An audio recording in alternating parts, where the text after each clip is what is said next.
आइए सभी हाथ जोड़ लें। मंगलाचरण से स्वाध्याय आरंभ करेंगे। ओम नमः सिद्धेभ्यः। ओम नमः सिद्धेभ्यः। ओम नमः सिद्धेभ्यः। ओंकारं बिंदु संयुक्तं नित्यं ध्यायन्ति योगिनः कामदं मोक्षदं चैव ओंकाराय नमो नमः। अविरल शब्द घनौघ प्रक्षालित सकल भूतल मल कलंका मुनि भीरूपासित तीर्था सरस्वती हरतु नो दुरितान्। अज्ञान तिमिरान्धानां ज्ञानाञ्जन शलाकया चक्षुरुन्मीलितं येन तस्मै श्री गुरवे नमः। श्री परम गुरवे नमः। परम्पराचार्य श्री गुरवे नमः। सकल कलुष विध्वंसकं श्रेयसां परिवर्धकं धर्म संबंधकं भव्य जीव मनः प्रतिबोधकारकमिदं शास्त्रं श्री तत्वार्थ सूत्र अपर नाम मोक्ष शास्त्र नामधेयम् अस्य मूल ग्रंथ कर्तारः श्री सर्वज्ञ देवास्तुदुत्तर ग्रंथ कर्तारः श्री गणधर देवः प्रतिगणधर देवास्तेषां वचनोऽनुसारमासाद्य श्री उमा स्वामी सूरिना विरचितम् मंगलम भगवान वीरो मंगलम गौतमो गणी मंगलम कुंद कुंदाद्यो जैन धर्मोस्तु मंगलम। सर्वे श्रोतारः सावधानतया शृण्वन्तु। मोक्ष मार्गस्य नेतारं धेतारं कर्म भूभृतां ज्ञातारं विश्वतत्त्वानां वन्दे तद्गुणलब्धये। वन्दे तद्गुणलब्धये। बोलिए देवाधिदेव महावीर भगवान की जय। आचार्य श्री कुंद कुंद स्वामी महाराज की जय। आचार्य श्री उमा स्वामी महाराज की जय। परम पूज्य आचार्य श्री विद्यासागर जी महाराज की जय। परम पूज्य मुनि श्री क्षमा सागर जी महाराज की जय।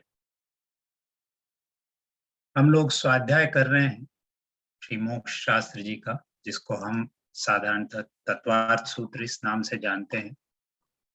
इस ग्रंथ में जिस बात का वर्णन किया है आचार्य भगवंत ने, वो है 7 तत्व। इन्हीं 7 तत्वों की चर्चा करते करते हमने 7वां अध्याय भी पूर्ण किया। 6वें 7वें अध्याय में मूलतः चर्चा जो है वो आश्रव तत्व की है, लेकिन जब हम शुभ आश्रव तत्व की बात करते हैं, जितने भी हम व्रत आदि की बात करते हैं, उसमें एक तरह से हम इस बात की भी तैयारी कर लेते हैं कि हमें कर्मों का संवर और कर्मों की निर्जरा किस प्रकार करनी है। इन तत्वों की चर्चा आगे भी आएगी लेकिन कर्मों के आश्रव के साथ, उसी के साथ साथ चलने वाली जो क्रिया और अगला जो तत्व है बंध तत्व, उसकी चर्चा है 8वें सूत्र में। तो 8वें अध्याय में हम जिस बात की चर्चा करेंगे वो ये है कि बंध तत्व का कारण क्या है, बंध तत्व का लक्षण क्या है, उसके भेद क्या क्या हैं, उसके जो भेद हैं उनके बारे में हम विस्तार से चर्चा करेंगे। और फिर उसके बाद पुण्य और पाप प्रकृतियों के विषय में भी कुछ विशेष सूत्र इस अध्याय में दिए गए हैं।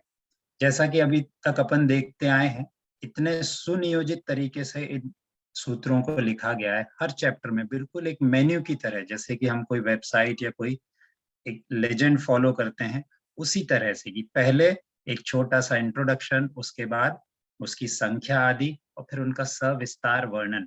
तो उसी तरह से इस अध्याय में भी है, जिसमें मूलतः वर्णन है बंध तत्व का। तो आइए आज शुरुआत करते हैं इसी अध्याय की। 8वें अध्याय का पहला सूत्र, जिसमें आचार्य भगवंत कहते हैं, मिथ्या दर्शना विरति प्रमाद कषाय योगा बंध हेतवः। मिथ्या दर्शना विरति प्रमाद कषाय योगा बंध हेतवः।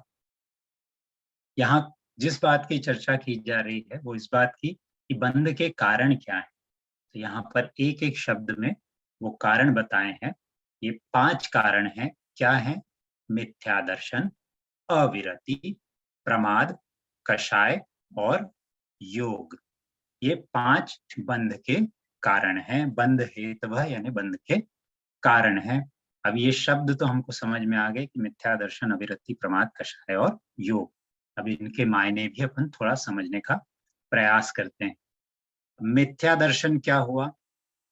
सो मिथ्या दर्शन का अर्थ है कि तत्वार्थ के श्रद्धान को सम्यक दर्शन कहते हैं। अपन ने पहले ये तो समझा था सम्यक दर्शन, तो इसका उल्टा मिथ्या दर्शन हो जाएगा, यानी कि अतत्वों के श्रद्धान को या तत्वों के अश्रद्धान को, कि जो केवली भगवान ने कहे हैं तत्व, सात तत्व, उनको या तो मानना ही नहीं या उससे उल्टी बात मानना, इसको कहेंगे मिथ्या दर्शन। अब ये मिथ्या दर्शन जो है, इससे हमको बचना है। ये किस प्रकार का होता है, इसके भी दो भेद हैं। एक तो है नैसर्गिक। एक तरह से हमारा थोड़ा रिवीजन भी है, क्योंकि पहले हम इन बातों की चर्चा कर चुके हैं ब्रीफली। तो नैसर्गिक मिथ्यात्व क्या है कि मिथ्यात्व कर्म के उदय से दूसरे के उपदेशों के बिना ही जो मिथ्या श्रद्धान होता है, यानी ना किसी ने हमको प्रेरित किया, ना किसी ने हमको उल्टी बात बताई, हम अपने ही मन से उल्टा श्रद्धान रखते हैं, जो अपने स्वभावतः ही हमारे अंदर है कि हमको श्रद्धान ही नहीं आता भगवान ने जो कहा, इन्हें नेचुरल। सो नैसर्गिक, इसको कहते हैं नैसर्गिक मिथ्यात्व या अग्रहित मिथ्यात्व भी कहते हैं। सो ये मिथ्यात्व जो है एकेंद्रीय आदि जीवों के पाया जाता है। उसके बाद है दूसरा ग्रहित। पहला तो नैसर्गिक नेचुरल, फिर उसके बाद जो हमने एक्वायर कर लिया। कैसे एक्वायर कर लिया कि जो मिथ्यात्व दूसरों के उपदेश से किसी ने हमको बता दिया होता है, वो परोपदेश पूर्वक या ग्रहित मिथ्यात्व कहलाता है। अब इसके भी फर्दर डिफरेंशिएशन है, इसके 5 भेद हैं। एकांत, विपरीत, संशय, वैनयिक और अज्ञान। ये इसके 5 भेद हैं। अपन स्तुतियां आदि पढ़ते हैं, या फिर अपन ने कभी अपने पेरेंट्स को, अपने ग्रैंड पेरेंट्स को सुना हो स्तुतियां आदि पढ़ते हुए, तो उनमें अपने को ये सारे शब्द सुनने में आते हैं। तो उसी की विस्तार से चर्चा है। तो क्या है एकांत मिथ्यात्व? यानी अनेक धर्म रूप वस्तु को एक धर्म रूप ही मानना। इसके क्या मायने हो गए कि अपन जो कहते हैं अनेकांतवाद, है ना। तो अब कोई भी वस्तु जो है उसका स्वरूप अनेकांतमय हो सकता है, कि जैसे किसी अपेक्षा से कोई वस्तु नित्य है और किसी अपेक्षा से वो अनित्य है, किसी अपेक्षा से कोई वस्तु भिन्न है या किसी अपेक्षा से अभिन्न है। अब ऐसे अलग अलग कि इसके सभी दृष्टिकोणों से ये बात सही है, ऐसा ना मान के अपन अपना एक ही मान्यता रख रहे हैं कि नहीं ऐसा तो ऐसा ही है ना। उस एकांतमय जो अपनी मान्यता है उसको कहते हैं एकांत मिथ्यात्व। फिर विपरीत मिथ्यात्व यानी जो धर्म है उससे उल्टा मानना, कि हिंसा को ही धर्म मान लेना। परिग्रह अपने पास खूब जुगाड़ लिया, लेकिन अपन कह रहे हैं कि हम तो निष्परिग्रही हैं, अपने ही मन से मान लिया कि भैया इसमें क्या गलत बात है। सो इस तरह से अपन जब उल्टी मान्यता रखेंगे तो उसको कहते हैं विपरीत मिथ्यात्व। फिर संशय मिथ्यात्व यानी कि सम्यक दर्शन, सम्यक ज्ञान, सम्यक चारित्र आदि मोक्ष के मार्ग हैं या नहीं, इसमें अपने को डाउट होना, कि अपने को भगवान ने तो कह दिया, आचार्य भगवंत ने भी यहाँ पे अपने को सूत्र में बताया कि सम्यक दर्शन, ज्ञान और चारित्र की एक रूपता ही मोक्ष मार्ग है। लेकिन अपने मन में फिर भी कभी कभी संशय आ सकता है, या फिर जैसे भगवान ने बताया कि 3 लोक का स्वरूप कैसा है, कि जिसमें 7 नरक हैं, 16 स्वर्ग हैं, अनुत्तर विमान आदि हैं, मध्य लोक है जिसमें असंख्यात द्वीप समूह है। लेकिन चूंकि अपने को सीधे सीधे नहीं दिखते, तो ऐसे बातों में अपन ने डाउट करना, संशय करना कि ऐसा है भी या नहीं, इसको कहते हैं संशय मिथ्यात्व। फिर वैनयिक या विनय मिथ्या दर्शन, यानी क्या कि सारे देवी देवता जो कुदेव आदि भी हैं, उन सबको और साधुओं को एक जैसा मानना। चाहे कोई बाबा जी का कोई श्रद्धा स्थल हो, कोई भी प्रकार के देवी देवता हो, चाहे वो हिंसक स्वरूप वाले हों, सब मान रहे हैं तो हम भी मानेंगे। ऐसी बात को कहते हैं विनय मिथ्या दर्शन। फिर अज्ञान मिथ्यात्व। अज्ञान मिथ्यात्व यानी हित और अहित का विचार न करना, यानी अपने कल्याण की जो वस्तु है, अपने कल्याण के हेतु जो ज्ञान है, उसको पाने में उदासीन रहना। जिनवाणी आदि में अपना मन ही नहीं लगता। कहीं प्रवचन आदि चल रहा हो, जिनवाणी का वाचना चल रही हो, तो अपन उसके बजाय क्या कहेंगे कि ये सब में क्या धरा है, परोपकार करो, सबके लिए काम करो, इसी में धर्म है। तो ये अज्ञान मिथ्या दर्शन है कि आपको परोपकार आदि तो धर्म के रूप हैं ही, लेकिन साथ ही साथ आपको जो भगवान ने सम्यक ज्ञान दिया है उसको पाने आदि में भी अपनी रुचि रखना, उससे उल्टा अज्ञान मिथ्यात्व। तो ये हो गया मिथ्या दर्शन। अब दूसरा कारण क्या है? दूसरा कारण अपने को बताया था अविरति। अविरति का मतलब क्या है? संयम का अभाव, उसको कहते हैं अविरति, बहुत सिंपल टर्म्स में। अब इसको और फर्दर डिफाइन करते हैं कि अविरति के 12 भेद हैं। पहला प्रकार जो है उसको कहते हैं प्राणी संयम। अब प्राणी संयम यानी क्या? कि षटकाय के जीवों की रक्षा करना, इसको प्राणी संयम कहते हैं। कि पहले तो एक प्रकार हो गया त्रस जीवों का, और बाकी 5 प्रकार हो गए स्थावर जीवों के, इसको कहते हैं षटकाय के जीव। तो इनकी रक्षा करना, ये अपन ने अहिंसा के माध्यम से सीखा ही है, लेकिन इसके उल्टे इनकी रक्षा नहीं करना, इसको कहते हैं अविरति। प्राणी संयम में ये 6 प्रकार के दोष हो गए। फिर इंद्रिय संयम। सो 5 इंद्रिय और एक पहली चीज तो संयम किसको कहते हैं? कि इंद्रियों और मन को संयमित करना, इसको संयम कहते हैं। और इससे उल्टा इनको संयमित नहीं करना, तो 5 इंद्रिय और एक मन, इस प्रकार से 6 प्रकार से असंयमित रहना, इसको भी अविरति कहेंगे। तो ये 12 प्रकार से अविरति हो गई। फिर प्रमाद। प्रमाद किसको कहते हैं? कि शुभ कार्यों में आलस करने को प्रमाद कहते हैं। आलस्य करने को प्रमाद कहते हैं। यानी जो मोक्ष मार्ग के कार्य हैं, अपने आत्म कल्याण के कार्य हैं, उसमें या तो अपने को रुचि नहीं है, कोई उत्साह नहीं है, या फिर उसके प्रति उल्टा अनादर होना अपने तरफ से। तो इसके कितने प्रकार हैं प्रमाद के? 15 प्रकार हैं। सो पहले तो 4 विकथाएं या कुकथाएं। कौन सी? स्त्री कथा, भोजन कथा, देश कथा और राज कथा। अपन अपने अपने स्थान पे विचार करके देख लें कि अपन यदि इस प्रकार की चर्चाओं में जाते हैं तो घंटों कहो तो चर्चा कर लें, और इससे क्या निष्णात होगा? इससे कोई धर्म लाभ अपने को होना नहीं है। तो इन सारी चर्चाओं में लगे रहना सो प्रमाद कहलाएगा। फिर 4 कषाय, क्रोध मान माया लोभ, इनके वशीभूत भी अपन शुभ कार्य करने में आलस्य कर देते हैं। तो इनके वशीभूत शुभ कार्यों में आलस्य करना, धर्म कार्यों में आलस्य करने को भी प्रमाद कहेंगे। फिर 5 इंद्रिय, और फिर निद्रा और स्नेह, ये सब मिला करके 15 प्रकार हो गए प्रमाद के। फिर कषाय जो है, कषाय तो अपने आप में ही कारण है बंध के। तो 16 कषाय और 9 कषाय।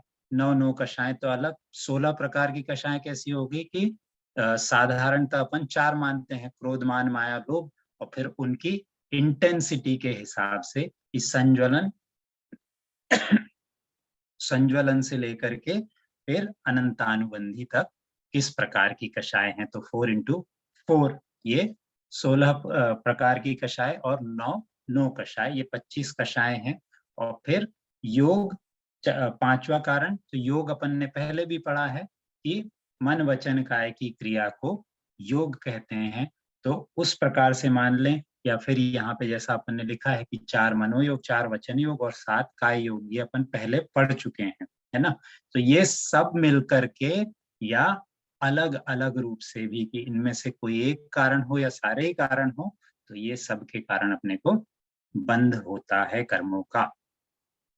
अब इसके बाद क्या कह रहे हैं, इसके बाद बंध का स्वरूप कह रहे हैं अगले सूत्र में।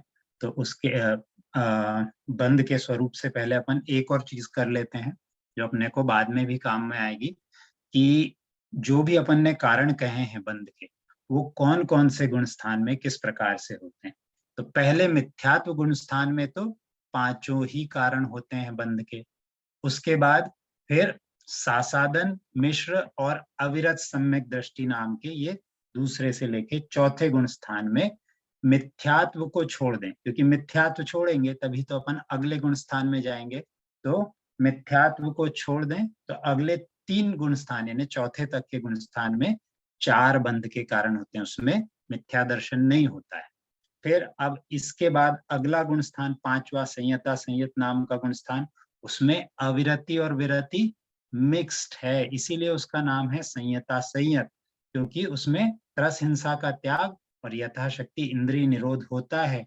लेकिन बाकी के तीन कारण जो हैं वो पूरे के पूरे हैं, उसमें योग भी है, उसमें कषाय भी है और उसमें प्रमाद भी है। फिर उसके बाद प्रमत्त संयत नाम का छठवें गुण स्थान में प्रमाद, कषाय और योग ये तीन कारण रह जाते हैं। फिर उसके बाद अप्रमत्त संयत नाम का सातवें गुण स्थान से लेकर के 10वें गुण स्थान तक सिर्फ दो कारण होते हैं कर्मबंध के, कषाय और योग, है ना।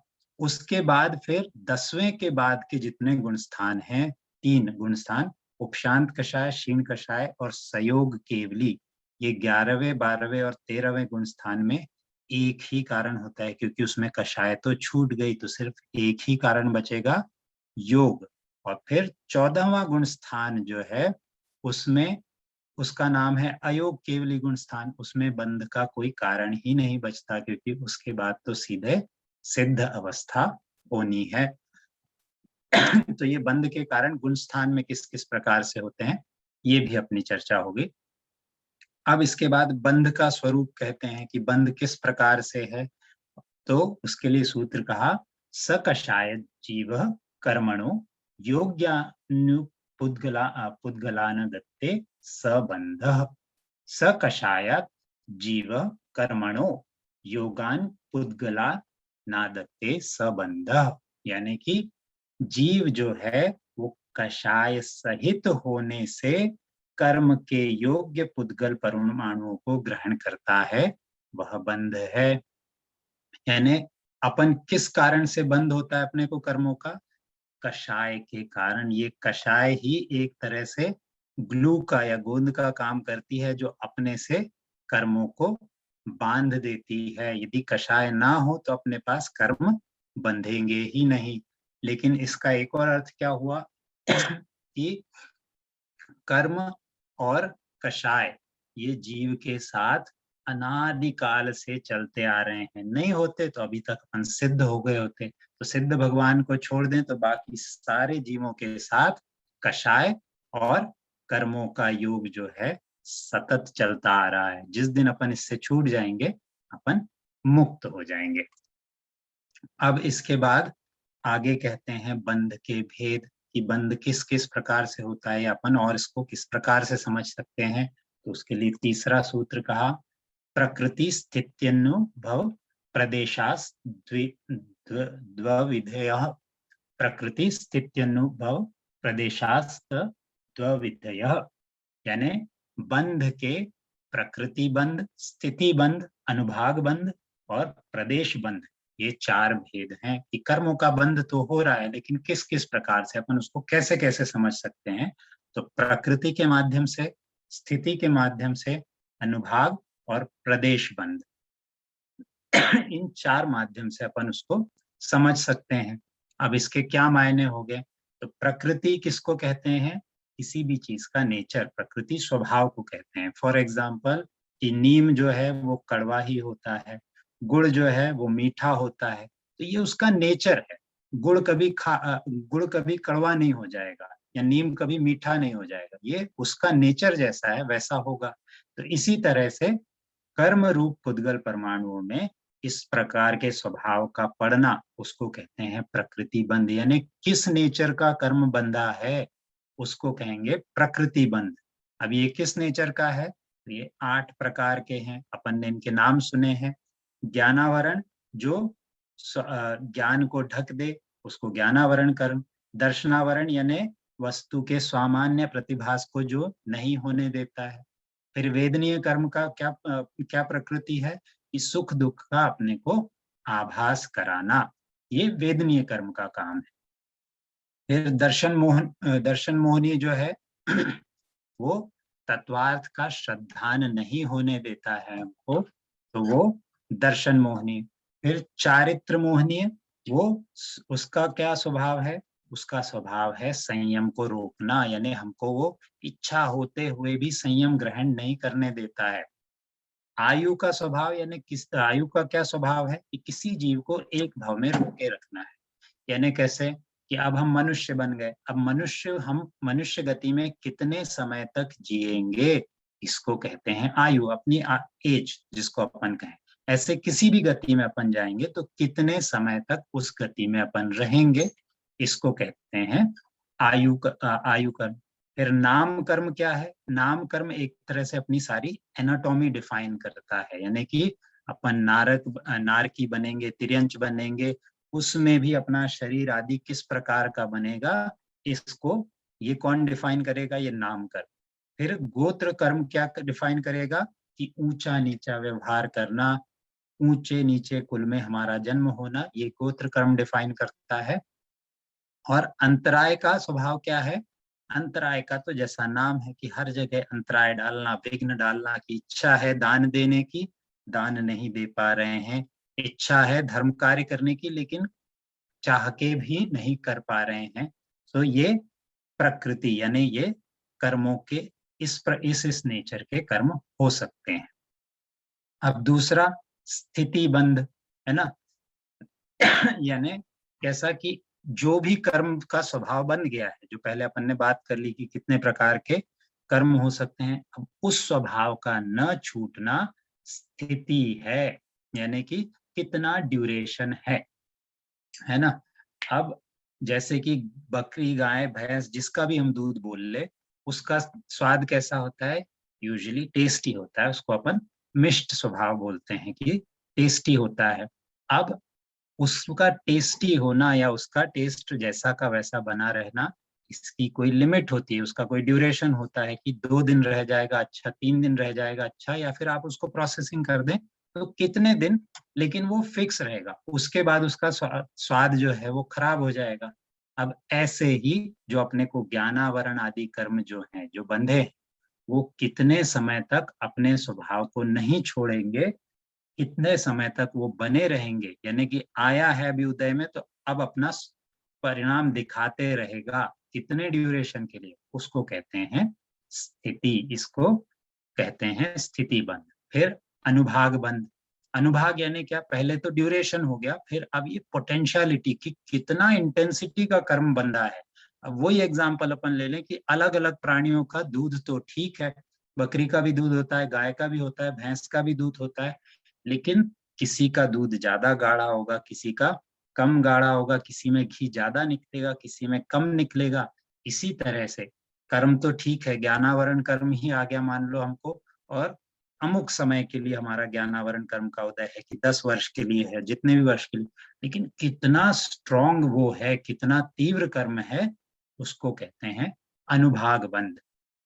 और फिर प्रदेश बंध, यानी जो पुद्गल स्कंद कर्म रूप होते हैं, परमाणु के द्वारा उनका प्रमाण निश्चय होना, यानी कितना, हाउ मच, है ना इसको कहते हैं प्रदेश बंध की हाउ मच, उसका एक्सटेंट कितना है।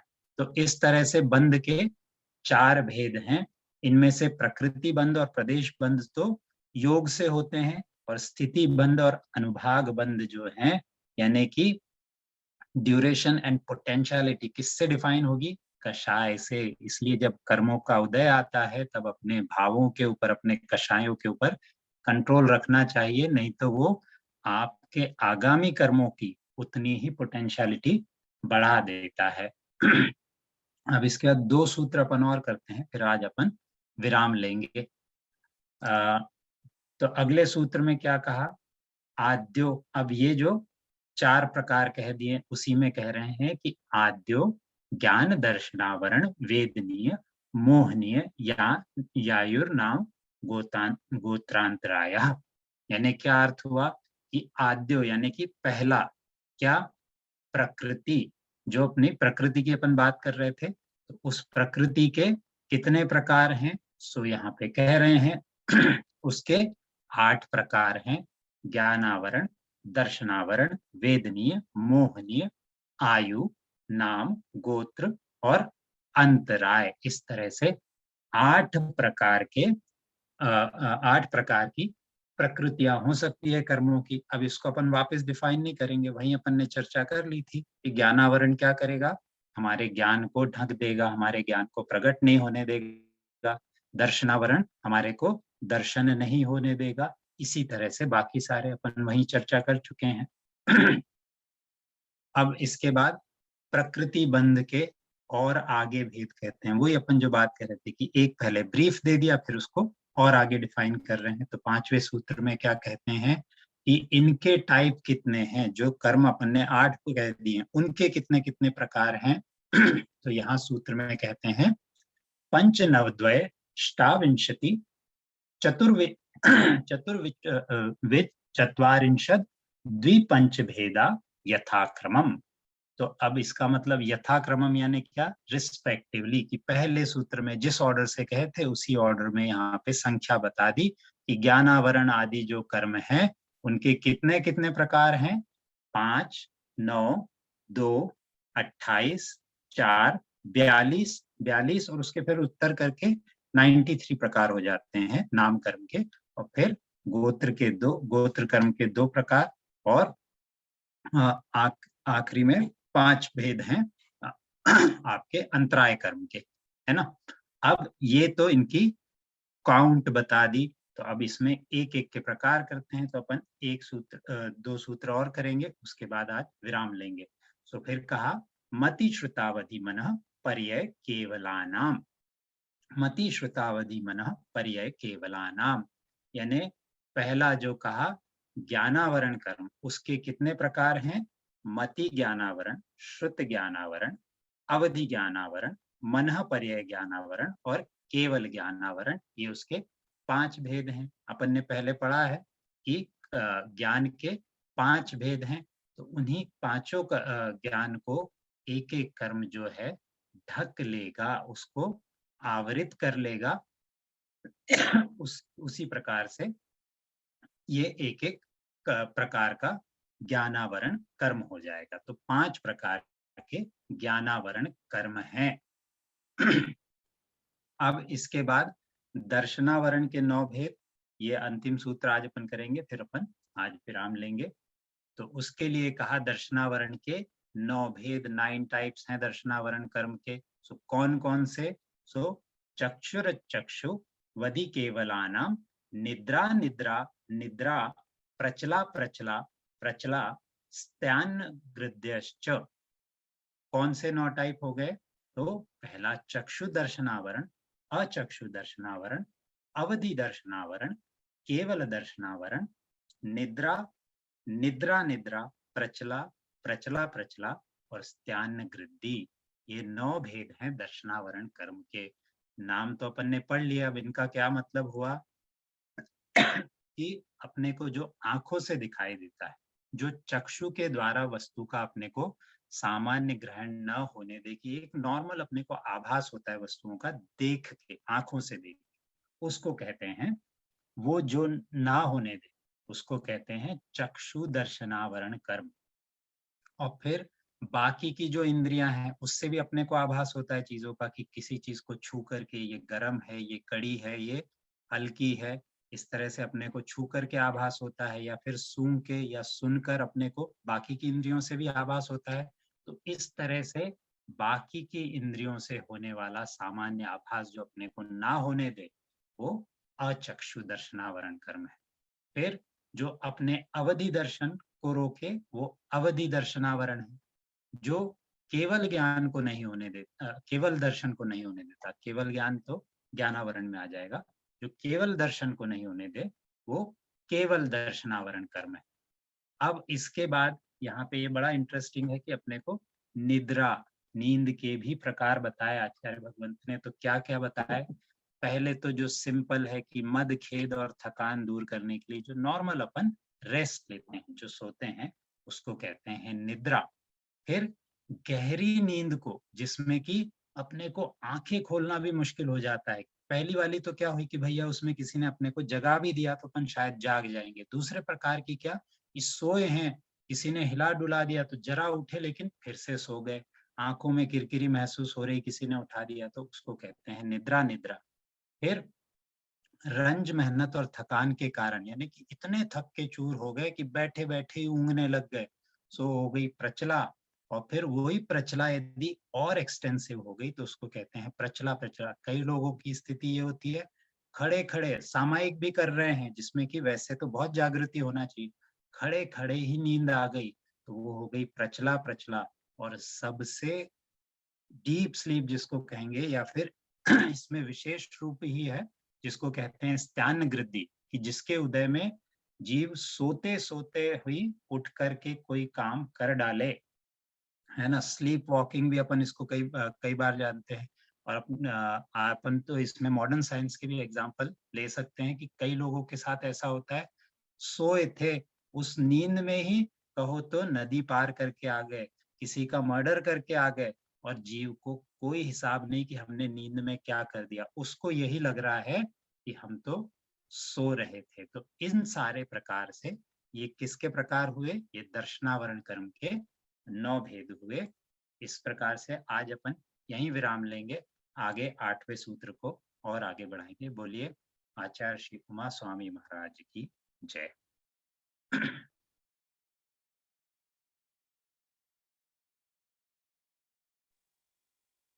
हम पांडव पुराण की चर्चा करते हैं। हम लोग पांडव पुराण की वाचना कर रहे हैं, जिसको हम जैन धर्म का महाभारत भी कह सकते हैं। इसके रचयिता जो हैं वो भट्टारक श्री शुभचंद्र जी हैं। तो पांडव पुराण में हमने चर्चा जहां से आरंभ करी थी, हमने याद करें कि कुलों का आरंभ कहाँ से हुआ, आदि सीधे आदिनाथ भगवान के चरण कमलों से, वहां से हमने शुरुआत करी थी। और कथानक हम सुन रहे हैं गौतम गणधर स्वामी के चरणों में बैठ करके राजा श्रेणिक के साथ। तो यहाँ जिस स्थान पर हम कथानक के हैं, वहां पे हमने कथा ये सुनी कि किस तरह से पांडव जो हैं पहले तो राजा बने, किस तरह से उनके पिता का अंत समय आया, उन्होंने समाधि आदि ली, राजा बने। राजा बनने के बाद जब उनके भाई दुर्योधन आदि जो कौरव हैं, उनके साथ वैमनस्य रहा, तो कौरवों ने प्रयास किया कि पांडवों को उस लाख के महल में जला करके मार दिया जाए। उससे भी पुण्य के प्रभाव से पांडव बच के निकले। वहां से निकले तो भले ही राज्य नहीं था, लेकिन पुण्य का प्रभाव इतना प्रबल कि पैदल पैदल चलते हुए भी जिस राज्य में, जिस नगर में पहुंचते थे, वहां कोई ना कोई निधि उनको मिलती थी। कहीं पर किसी राजकुमारी से विवाह हुआ तो कहीं पर किसी को कोई विशेष निधि मिली, जैसे कि भीम को एक विशेष गदा मिली थी। इसी तरह से चलते चलते जब ये लोग माकंदी नाम के नगर में आए, तो उस माकंदी नगर में पिछले बार जो हमने चर्चा करी थी कि वहां पर एक स्वयंवर हो रहा था। उस स्वयंवर में अर्जुन ने किस तरह से लक्ष्य वेधन करके द्रौपदी के साथ और एक गणधर पुत्री के साथ उसका विवाह हुआ। अब ये जब उस समय पांडव जो है वो पांडव नाम से नहीं जाने जा रहे थे, क्योंकि ब्राह्मणों के भेष में घूम रहे थे।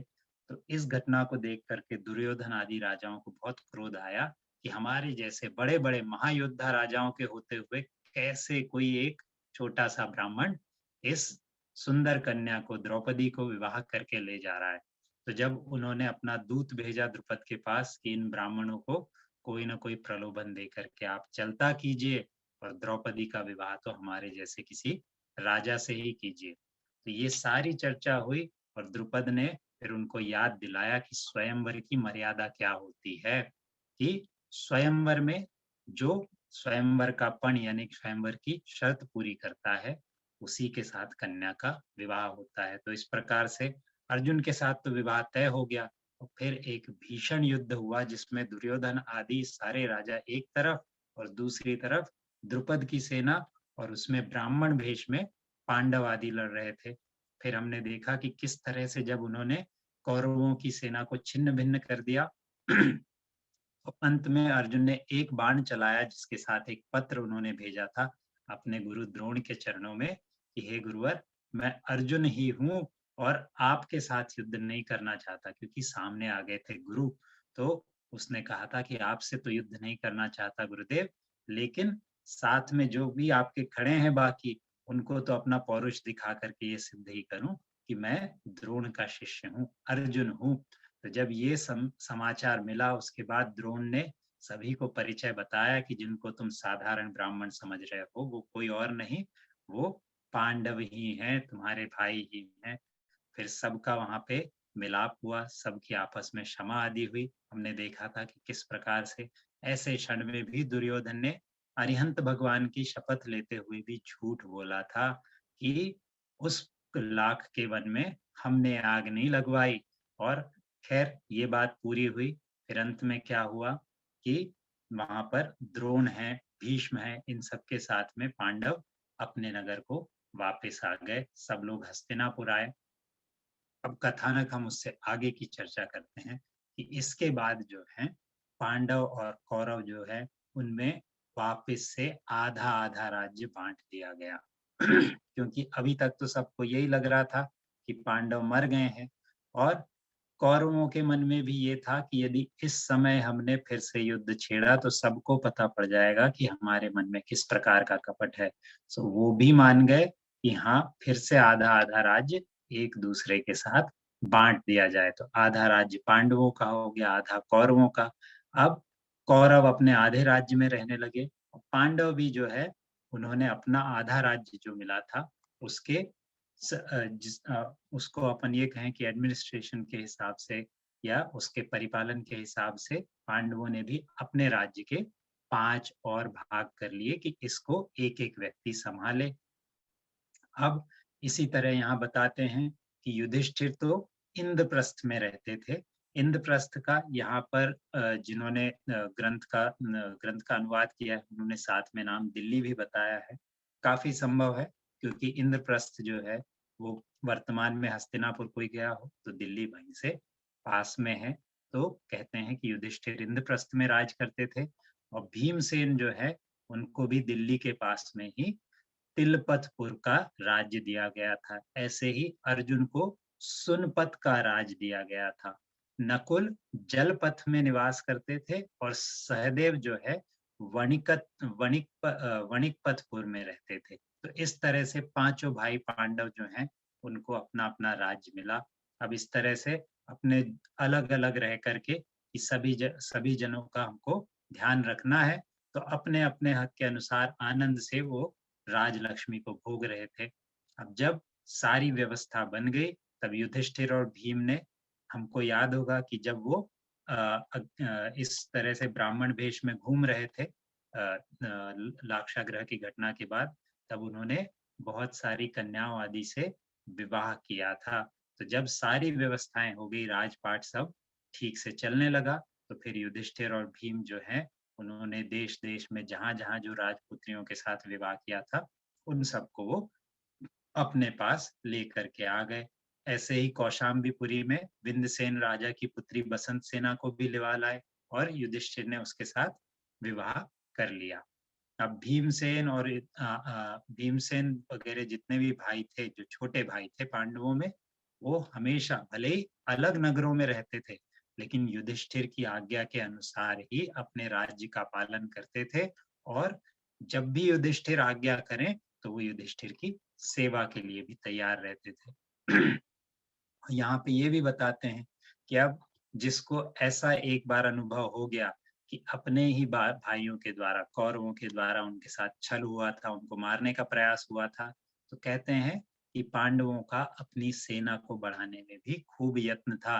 भले ही उनके दिल साफ थे, लेकिन उनको ये भी पता था कि राज्य का गर्व ना हो, लेकिन इस राज्य की सुरक्षा सेवा करना आवश्यक है। इसलिए वो हमेशा अपनी सेना को भी, सुसज्ज सेना को सुदृढ़ रखने में भी विश्वास रखते थे। अब ये ऐसे सरल स्वभावी पांडव जो हैं वो हमेशा से भीष्म पितामह की भक्ति सेवा करते थे, उनकी बात मानते थे। अब इसीलिए पितामह भी जो है उनके ऊपर बहुत स्नेह रखते थे। अब पांडवों के साथ जब पितामह की ऐसी प्रीति देखी कौरवों ने, तो उनको कहाँ सुहाने वाला था। तो किसी दिन ये कौरवों ने, यानी दुर्योधन आदि भाइयों ने भीष्म पितामह से ये कह भी दिया कि ये तुमने क्या शुरू कर दिया है। सोचिए तो कि आप आधा आधा तो दोनों राज्यों से, आधा कौरवों से आधा पांडवों से अपने लिए वेतन आदि बांधते हो, सारी राज संपत्ति को भोगते हो, लेकिन प्रेम आपका ज्यादा पांडवों के लिए है। इसका कारण क्या है? तो अब ऐसे क्रोधित वचन जब सुने दुर्योधन आदि के, तो फिर पितामह ने भी उनको बताया कि कौरवाधीश सुनिए, इसका भी कारण है कि तुम्हारे विपरीत ये सारे पांडव जो हैं, ये सद्पुरुष हैं, ये शूरवीर हैं, अच्छे गुणों वाले हैं, नीति न्याय के पंडित हैं और हमेशा धर्मामृत का पान किया करते हैं, यानी धर्म क्रियाओं आदि में इनका मन रहता है। और इसके सिवाय इनमें ये भी बड़ा गुण है कि ये बीती हुई बातों की व्यर्थ चिंता नहीं करते। ये तो वर्तमान में यानी कि प्रेजेंट में ही जीते हैं, उसी का पूरा-पूरा विचार करते हैं, इसीलिए मुझे प्यारे हैं। सही भी बात है, क्योंकि यदि वो बीती बातों का ही विचार करते, तो अभी तक युद्ध ठान चुके होते अपने भाई कौरवों के साथ, लेकिन उन्होंने उन उस उस कृत्य के लिए भी अपने भाई कौरवों को क्षमा कर दिया था। अब इस तरह से काफ़ी समय बीता। किसी एक समय कृष्ण का विशेष प्रेम था अर्जुन के लिए, तो कृष्ण ने अर्जुन के लिए कहलावा भेजा कि आप हमारे साथ वन क्रीड़ा करने के लिए गिरनार पर्वत पे आइए। तो जब कृष्ण का यहाँ से आमंत्रण गया, तो अर्जुन भी अपने नगर से पहुंच करके, दोनों कृष्ण और अर्जुन गिरनार पर्वत पे पहुंचे। उन दोनों ने एक दूसरे के साथ मेल मिलाप किया और फिर गिरनार पर्वत पर वो बहुत सारे प्रकार की क्रीड़ा करने लगे। कभी किसी प्रकार के उन्होंने खेल खेले, कभी उन्होंने पर्वत पे कोई सरोवर आदि थे, उनमें जल क्रीड़ा आदि करी। बहुत प्रकार से मतलब उन्होंने गिरनार पर्वत पर बहुत समय तक क्रीड़ा विनोद किया और अपने दिल को बहलाया। अब जब बहुत क्रीड़ा हो गई, उसके बाद जो है कृष्ण अर्जुन को अपने साथ द्वारिकापुरी में ले आए कि आओ हमारे साथ द्वारिका के भी दर्शन करो। तो अब अर्जुन जो है द्वारिका में आए, और द्वारिका में रहते हुए भी उनको बहुत समय हो गया। द्वारिका की अपन पहले चर्चा सुन चुके हैं कि कितना भव्य नगर था, तो उसमें अर्जुन बहुत दिनों तक रहे। अब इसी तरह से रहते हुए एक दिन कभी अर्जुन जो है वो कहीं घूम रहे थे किसी बाग में, और उन्होंने वहां पर बहुत भद्र विचारों वाली सुभद्रा को जाते हुए देखा। और उसका रूप सौंदर्य देख करके अर्जुन के मन में आया कि ये इतनी सुंदरी कौन है। जो भी है, ये यदि मेरी प्रिया नहीं बने, यानी कि इससे मेरा विवाह नहीं हुए हो, तो मुझे चैन नहीं मिलेगा, मुझे तो सुख तभी मिलेगा जबकि मैं इसे अपनी बनाऊंगा। तो सुभद्रा को देख करके इस तरह से अर्जुन के मन में विचार आया। अब मन ही मन ये सोच करके उसने कृष्ण से पूछा कि महाराज, ये लक्ष्मी के जैसी दिखने वाली और उत्तम लक्षणों वाली ये किसकी पुत्री है, ये है कौन? तो कृष्ण ने कुछ मुस्कुरा के कहा, क्योंकि कृष्ण को तो पता है कि ये हमारी बहन है और अर्जुन इनको जानता नहीं है। तो उन्होंने मुस्कुरा करके कहा कि धनंजय, क्या तुम सचमुच इनको नहीं जानते हो? तो ये कोई और नहीं, मेरी बहन सुभद्रा है। अब ये बात सुन करके पार्थ अर्जुन ने हंस के उत्तर दिया कि फिर तो सही है कि ये मेरे मामा की पुत्री है, यानी मेरे संबंध के योग्य है। अब इस पर कृष्ण ने कहा कि अच्छी बात है। कृष्ण भी इस बात के लिए एक तरह से मन ही मन तैयार थे। तो उन्होंने कहा कि हे धनंजय, हे पार्थ, तुम्हारी इस राय से मैं भी खुश हूँ और तुम्हारे साथ इसका संबंध स्थिर करता हूँ। इसको तुम अपनी पत्नी के रूप में स्वीकार करो। अब ये बात सुन करके अर्जुन कृष्ण की ओर देखने लगे कि आपने यहाँ बात निकली नहीं और हमारा संबंध निश्चित कर दिया। कृष्ण भी जानते थे कि मेरी बात हर कोई द्वारिका में नहीं मानने वाला है इस संबंध में, क्योंकि कुछ और भी बातें थी जिसके कारण कथनचित सुभद्रा का विवाह किसी और से भी निश्चित हो सकता था। तो अब ऐसा कुछ ना हो कि किसी और के साथ सुभद्रा का विवाह हो जाए, इसलिए कृष्ण ने क्या किया कि अर्जुन को तुरंत वहां पर एक हवा के साथ दौड़ने वाला ऐसे सुंदर घोड़ों वाला एक रथ मंगवा दिया और अर्जुन को कहा कि इस रथ में बैठा करके सुभद्रा को तुम अपने साथ जाओ। तो अर्जुन ने भी सुभद्रा को रथ में अपने साथ बैठाया, उससे अपना परिचय आदि किया और वहां से लेकर के वो सुभद्रा को चला गया। अब ये समाचार जैसे ही सारे बाकी यादवों को पहुंचा, उनको पता पड़ा कि अर्जुन ने सुभद्रा का हरण कर लिया है। तो अपनी पुत्री, अपनी बहन जिस उसका कोई हरण कर ले जाए तो क्या सामने वाले की प्रतिक्रिया होगी। तो ऐसे ही सारे यादव जो है वो बड़े क्रोधित हुए और कवच वकर पहन के, धनुष बाण लेकर के, गदा आदि लेकर के उनकी तरफ दौड़े। हर कोई हुंकार भरता था कि अर्जुन की ऐसी हिम्मत कैसी हुई कि हमारे नगर से हमारी पुत्री को ले जाए। अब इस तरह से समुद्र विजय आदि भी निकले, बलदेव भी निकले। अब बलदेव निकले तो साथ ही साथ कृष्ण भी झूठा मूठा नाटक करते हुए, धनुष बाण लेकर के, पांचजन्य शंख का नाद करते हुए साथ में निकले। अब कृष्ण जो है वो सबसे आगे निकले और कुछ समय तक इधर उधर ढूंढने का बहाना करते हुए फिर सेना को वापस अपने साथ द्वारिका ले आए और बलदेव आदि को उन्होंने बता दिया कि दादा देखो बात ऐसी है कि अब इस बात में झगड़ा बनाने बढ़ाने से कोई लाभ नहीं है। हमारी बहन है तो सुलक्षणा, लेकिन अब चूंकि उसका हरण हो गया है तो इसका दोष तो उसके ऊपर रहेगा ही। अब दूसरी बात यह है कि अर्जुन अपना भानेज ही है, तो एक तरह से संबंध तो अपनी बहन का उसके साथ हो सकता है। इसलिए सबसे अच्छी बात ये होगी कि अर्जुन के साथ ही विवाह कर दिया जाए, इस बात में और झगड़ा नहीं किया जाए। तो इस तरह से थोड़ी मायाचारी के शब्दों के साथ उन्होंने सबको मना लिया कि अर्जुन के साथ सुभद्रा का विवाह कर दिया जाए। अब इसके बाद जब सब मान गए तो कृष्ण ने अपने मंत्रियों को बुलाया और उन मंत्रियों को अर्जुन के नगर भेजा और कहा कि सुभद्रा को साथ में लेते आओ। और वैसा ही मंत्रियों ने किया। वहां जाकर के उन मंत्रियों ने बड़े विनय के साथ अर्जुन को प्रणाम किया और अर्जुन को वचन दिया कि सुभद्रा अब आपकी ही पत्नी बनेगी, आप केवल इसके साथ यथावत विवाह कीजिए। तो ऐसा वचन देकर के मंत्री साथ में सुभद्रा को द्वारिका वापस ले आए। अब इसके बाद द्वारिका में जो है ब्याह की तैयारी हुई और शुभ मुहूर्त, शुभ लग्न जो था उसमें अर्जुन ने सुभद्रा के साथ विवाह किया। अब अपनी सुभद्रा के साथ इस प्रकार से अर्जुन का विवाह हो गया। सुभद्रा कृष्ण की बहन, उनके साथ अर्जुन का विवाह हुआ था और अर्जुन अपना समय सुख के साथ बिताने लगा। इधर भीमसेन की भी एक लक्ष्मीवती और शेषवती नाम की पत्नियां हैं, उनके साथ विवाह हुआ। नकुल का विजया के साथ और सहदेव जो था उसका सुरति के साथ पाणी ग्रहण यानी कि विवाह हुआ। अब ये सारे विवाह उत्सव जो है वो संपन्न हो गए। तब सब राजा जो है अपनी अपनी राजधानियों में लौट गए और एक दिन जो है कृष्ण और अर्जुन किसी उपवन में, एक वन में क्रीड़ा कर रहे थे। तो उसी समय दोनों दोनों वहां पे क्रीड़ा कर रहे थे। यहाँ पे एक विशेष घटना आती है जो कि खांडव वन के जलने की बात आती है। तो कहते हैं यहाँ पे कि कोई एक देव था जो कि ब्राह्मण वेश में इनके पास आया। उस देव का नाम है दावानल और उस देव ने कृष्ण और अर्जुन से प्रार्थना की कि इस वन को मैं जलाना चाहता हूँ, इसमें मुझे आपकी मदद चाहिए। तो उसने कृष्ण और अर्जुन की मदद से खांडव वन को जो है वहां से साफ करवाया। उनको कुछ विशेष वहां पर बाण आदि भी दिए, विशेष रथ आदि दिया कृष्ण और अर्जुन दोनों को।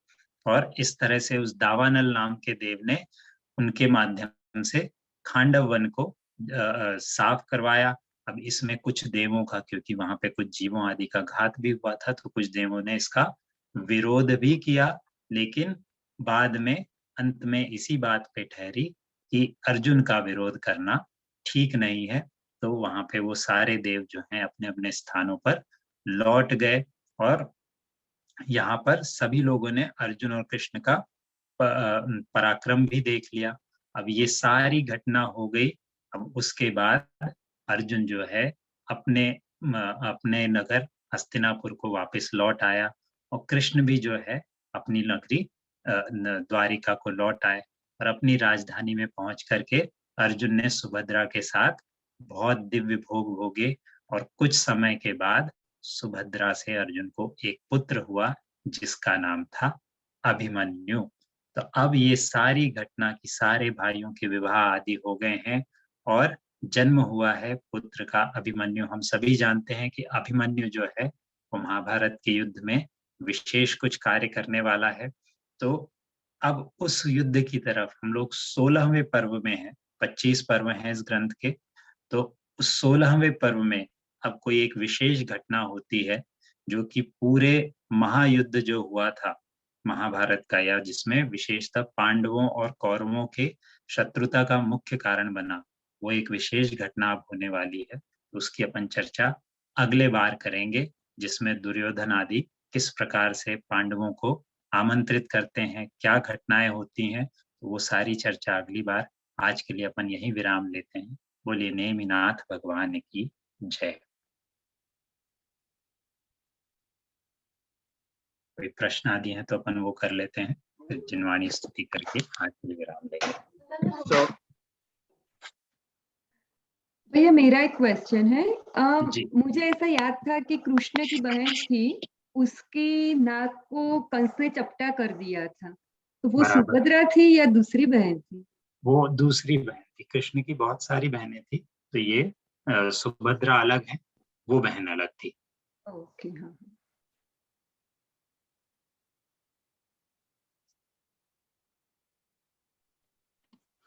और ये अभी ये कितने साल पुराना है ये पांडव पुराण, मतलब ये जो कथा हुई?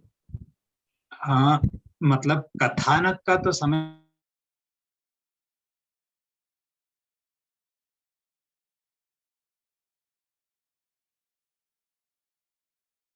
मैं नहीं पता अपने को, 16th सेंचुरी। लेकिन ये कब हुआ, मतलब 10,000 वर्ष पूर्व हुआ या वो सब नहीं पता है ना? हाँ, वो इसमें वर्णन नहीं है। अच्छा। अपन चाहिए तो अपन बाकी तीर्थंकरों के जैसे नेमिनाथ भगवान से आगे का काल वगैरह अपन निकाल सकते हैं कि उनसे लेकर के नमीनाथ जी फिर पार्श्वनाथ जी के बीच में कितना डिफरेंस था, उस हिसाब से अपन निकाल सकते हैं उसका अंदर। अच्छा, तो उसके हिसाब से मतलब जैसे प्रद्युम्न चरित्र जो था, तो उसमें जो हाइट थी वो बहुत, मतलब बड़े बड़े महल होते थे और हाइट भी बहुत ज्यादा होती थी। बराबर। तो इसमें भी ऐसा कोई वर्णन है? इसमें हाँ, इस ग्रंथ में वैसा वर्णन नहीं आया। ये वर्णन जो है कि उनकी हाइट या आयु वगैरह जो है, इसका वर्णन अपन ने ज्यादा देखा था प्रद्युम्न चरित्र में या हरिवंश पुराण में, है ना। तो जैसे इसमें भी है कि उनकी आयु जो है लगभग 1000 वर्ष की, कृष्ण की आयु का विशेषकर वर्णन आता है, तो 1000 वर्ष थी उनकी आयु। तो उसी हिसाब से अपन अंदाजा लगा सकते हैं कि लगभग सभी की आयु उतनी लगभग रही होगी, है ना। अच्छा, ठीक है। हेलो। हाँ, मेरा छोटा सा एक सवाल है कि जो आपने बताया ना पांडव पुराण में, तो गिरनार पे, वो मेरा ध्यान नहीं है, गिरनार पे कौन गया अर्जुन, और पहले कौन गया था गिरनार पे, आपने बताया? गिरनार से तो सबसे मुख्य जो है नेमिनाथ भगवान मोक्ष गए हैं, है ना। उसके बाद प्रद्युम्न मोक्ष गए हैं, शंभु कुमार भी मोक्ष गए हैं वहीं से। बहुत सारे जीव हैं, आएगा अपने को ग्रंथ में। आप जब अपन पहुंचेंगे ना उस तरफ कि सारा युद्ध वगैरह होने के बाद लोगों को जो वैराग्य हुआ, कितने मोक्षगामी जीव हैं, उनका भी वर्णन आएगा आगे। हाँ नहीं, वो बराबर है। मैं ये पूछ रही, अर्जुन और कृष्ण का जो आपने बताया ना अभी, जी जी।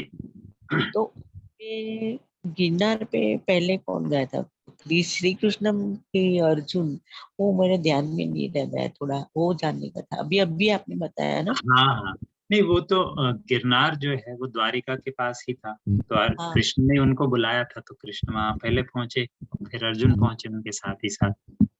हाँ बराबर।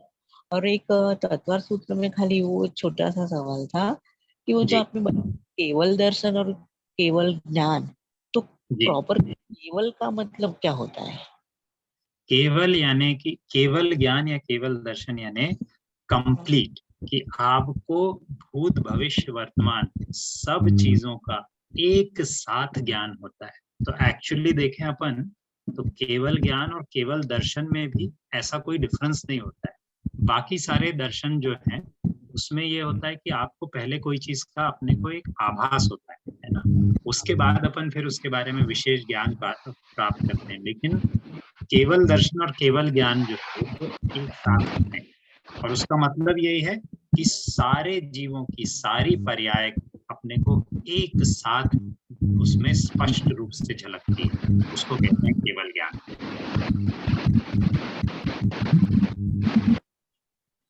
अभी समझ में आ गया है ना, यानी कंप्लीट नॉलेज है वो, और उसमें कोई देर नहीं है कि आप एक टॉपिक पूछोगे तभी भगवान को आएगा। भगवान की दृष्टि में तो सारे ही विषय, सारे ही जीवों की गतियां जो है एक साथ झलक रही।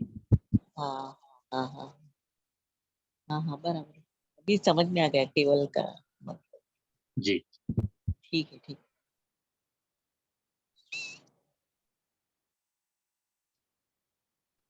चलिए, कोई जिनवाणी स्तुति करेगा आज की?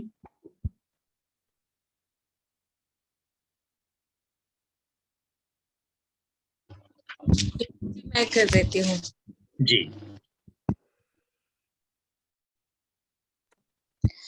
श्री जी माता की जय। नाश वेको द्यान के प्रकाश वेको आपा पर भास वेको भानु बखानी है। चाहो द्रव्य जान वेको मंद विधिमान वेको स्वपर पिछान वेको परम प्रमानी है। अनुभव बताए वेको जीव के जताए वेको काहू न सताए वेको भव्य और आनी है। जहाँ तहाँ तार वेको पार के उतार वेको सुख विस्तार वेको यही जिनवानी है। जावानी के ज्ञान ते सूझे लोकालो सो वाणी मस्तक नमो सदा देत हूँ धो। हे जिनवानी भारती तो ही जपो दिन रैन जो तेरी शरणाग है सो पावे सुख चैन। जो तेरी शरणाग है सो पावे सुख चैन। बोली श्री जिनवाणी माता की जय। जय जय जिनेन्द्र। जय जिनेन्द्र। जय जिनेन्द्र। जय जिनेन्द्र।